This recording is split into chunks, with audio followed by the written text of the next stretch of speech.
Salut à tous, j'espère que vous allez bien. Aujourd'hui on se retrouve dans une vidéo mukbang. Je sais même pas si ça se prononce comme ça, mais bon. J'avais envie de vous parler d'un sujet qui m'intéresse depuis quand même quelques temps, c'est l'amitié homme-femme. Hier et avant-hier j'ai regardé plein de vidéos au sujet de l'amitié homme-femme. J'ai regardé des vidéos de psychologues, une vidéo notamment d'un youtubeur qui parlait d'une étude qui a été faite aux États-Unis par rapport à l'amitié homme-femme. Mais je me suis également intéressée à la vie de Nietzsche. Nietzsche, pour ceux qui ne connaissent pas, c'est un philosophe reconnu du 19e siècle et je pense que son avis est très intéressant par rapport à ce sujet-là. Et en fait, en écoutant l'avis des psychologues, l'avis de Nietzsche et l'avis de youtubeurs, mecs qui parlent juste du sujet sans forcément rentrer dans une psychanalyse ou autre, on se rend compte que les femmes ne voient pas du tout l'amitié homme-femme comme les hommes. Et on se rend compte que chez les hommes, c'est plus compliqué que chez les femmes. En gros, les hommes et les femmes ne voient pas du tout les choses de la même façon. Donc, j'ai super faim, donc du coup, je vais sortir mon McDo et je vous raconte tout. Je me suis commandé donc un Big Mac avec des frites, un Coca Zéro, des nuggets, et évidemment de la sauce chinoise et de la crémie de luxe, ma sauce préférée du McDo. Pour ceux qui ont vu ma vidéo 24 heures challenge McDo, je n'avais plus du tout envie de manger de McDo pendant un mois après cette vidéo. Franchement, je pensais vraiment que ce challenge m'avait vacciné contre le McDo, mais pas du tout. D'un coup, l'envie m'est revenue. J'avais envie d'un Big Mac. Bon, bref.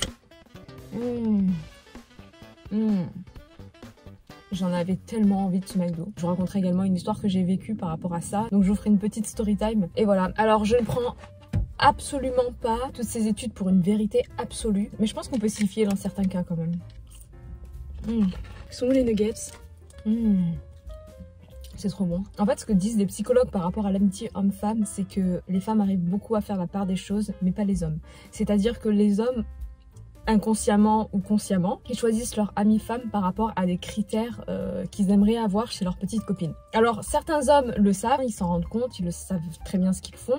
C'est aussi quelque part pour eux une façon d'avoir une compagne potentielle. Mais d'autres ne le savent pas, ils le font vraiment de façon inconsciente. Et nous les femmes apparemment, j'y crois parce que moi c'est absolument mon cas, il n'y a absolument aucune ambiguïté quand on a un ami homme. Alors moi je sais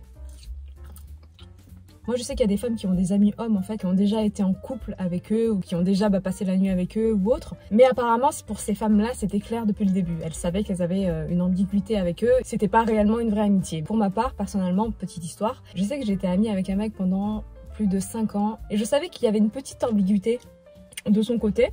Mais je sais pas, je laissais passer, je me suis dit ça va passer et puis c'était quelqu'un qui était vraiment gentil avec moi, c'est quelqu'un qui avait beaucoup d'importance pour moi, c'est quelqu'un qui était indispensable dans ma vie. Je me voyais pas ne plus être amie avec lui parce qu'en fait il y avait de l'ambiguïté de son côté, non pas du tout. En fait je l'aimais trop, mais je l'aimais trop en tant qu'ami. Donc du coup au bout de 5 ans, on s'est mis en couple parce que au fil du temps je me suis rendu compte qu'il avait tout ce que j'aime chez un homme et à force de me concentrer sur ses qualités, je l'ai plus vu comme un ami, je me suis dit c'est vraiment quelqu'un qui est fait pour moi. Puis au final c'était le fiasco parce que je l'ai jamais aimé autrement qu'un ami et je pense que ça lui a fait d'ailleurs beaucoup de mal.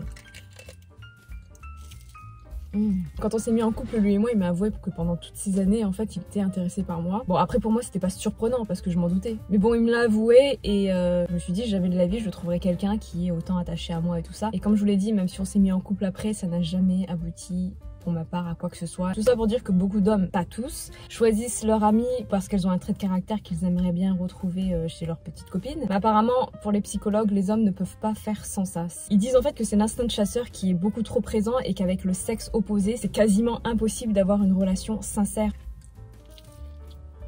J'ai coupé la vidéo tout à l'heure parce que j'ai quelqu'un qui était à côté de moi et qui a mis sa musique à fond dans sa voiture. Alors je reprends.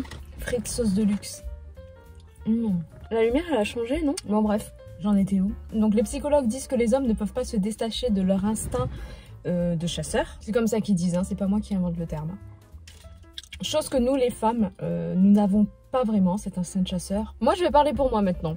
À part cette histoire où j'ai craqué au bout de 5 ans pour un ami à moi et où j'ai vu que ça ne marchait pas du tout, je n'ai jamais eu de vue ou de sentiment amoureux pour un ami à moi. Jamais. Jamais de la vie je pourrais me dire j'ai envie de coucher avec cette personne. Un pote à moi, c'est comme un frère, quoi. C'est comme la famille, en fait. C'est pas possible. Pour ma part, dans ma tête, tout est clair. Après, est-ce que j'ai déjà ressenti qu'un ami à moi avait des vues sur moi? Oui.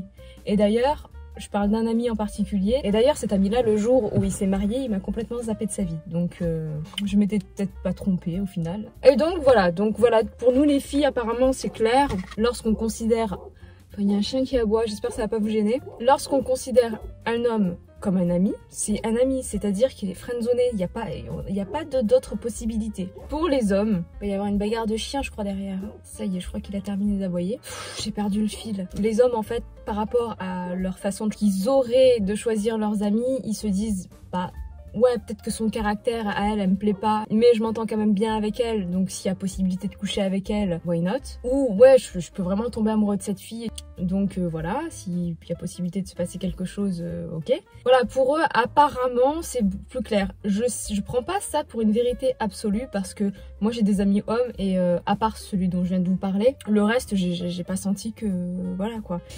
Donc du coup, voilà, je sais pas si j'ai bien expliqué, en tout cas le McDo est trop bon. Et donc du coup, voilà, c'est ça le problème en fait. Enfin bref. Et donc Nietzsche disait que, en gros, que l'amitié homme-femme n'est possible que s'il y a une antipathie physique. Donc si un homme trouve une femme vraiment moche, c'est uniquement dans ce cas-là qu'il peut y avoir une amitié homme-femme. Tout simplement. Moi, comme je vous l'ai dit, je prends pas tout ça pour une vérité absolue, mais dans beaucoup de cas, je pense que ça peut être vrai.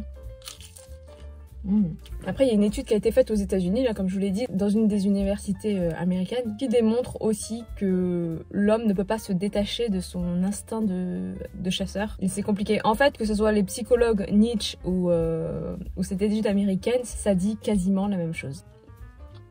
Ensuite, ils ont interviewé des jeunes de cette université, des filles et des mecs, et en fait, toutes les filles ont dit « Il est absolument possible qu'un homme et une femme aient une amitié, et pour moi, c'est clair, et donc ça ne déviera jamais en de l'amour. » Et les hommes rigolaient et disaient « Ah non, c'est absolument pas possible, en fait, l'amitié homme-femme. » Mais, quand le journaliste demandait aux filles « Est-ce que vous pensez que votre ami homme a des vues sur vous, vous aime plus qu'une amie ?»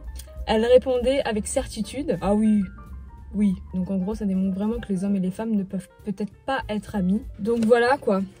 Après chez les hommes et chez les femmes c'est important d'avoir la même définition d'amitié. L'amitié c'est un attachement, mais il n'y a pas de sexe. C'est ce que disait un des psychologues en fait. Donc voilà. Donc voilà, c'est un sujet qui est ultra intéressant pour moi, parce que tellement de mecs qui se sont fait passer pour des amis à moi ont tracé leur chemin une fois que je leur ai dit « Ah non, c'est pas du tout réciproque ». Du coup, oui, je pense qu'il y a du vrai dans ces analyses, c'est quand même des psychologues. Alors il faut savoir que l'amitié homme-femme, c'est un concept entre guillemets, qui existe depuis 70 ans environ. Après, c'est pas moi qui le dis, ça c'est encore les psys. Il faut savoir qu'avant, les hommes et les femmes se croisaient rarement, à part leurs cousins, leurs oncles et tout ça. Ils se croisaient rarement, c'est-à-dire que la femme ne travaillait pas, donc dans les sociétés, les hommes étaient entre eux. À l'école, les filles et les garçons étaient séparés, la femme donc n'avait pas le droit de travailler. Il y avait énormément de distance quand un homme et une femme ne se connaissaient pas. Il y avait beaucoup de pudeur, et c'est vrai que aujourd'hui, les filles et les garçons à l'école sont mélangés, on grandit tous ensemble, les hommes et les femmes travaillent ensemble. Et du coup, les psychologues ont commencé à étudier ce phénomène depuis quelques années. Bon, ce phénomène entre guillemets quoi. Mais voilà, c'est quelque chose d'assez récent. Donc voilà, je trouve que c'est un sujet qui est franchement très intéressant. Et j'ai appris plein de choses. Moi, je sais qu'un ami, ça restera toujours un ami, il ne se passera absolument rien, que c'est sincère. Mais je pense quelque part que les psychologues ont raison, parce que je me suis souvent retrouvée dans ce cas de figure. En fait, je pense que l'amitié homme-femme est quelque chose de rare. C'est rare. C'est très rare. Donc en gros, voilà, c'est ça. Je pense avoir tout dit. J'espère que cette vidéo vous a plu. Que vous soyez un homme ou une femme, laissez-moi votre avis dans les commentaires, ça m'intéresse. Je sais qu'il y a beaucoup d'hommes qui diront que tout ça est faux. Après, c'est l'avis de psychologues et d'experts et tout ça. Je pense qu'il peut quand même y avoir du vrai quelque part. Mais bon, comme je vous l'ai dit, ça dépend des cas de figure. N'hésitez pas à vous abonner aussi. Ça me fait vraiment plaisir de voir qu'on est de plus en plus nombreux sur la chaîne. Si vous voulez plus de vidéos de ce genre, dites-le moi. Je vous dis à très bientôt dans une nouvelle vidéo. Bye!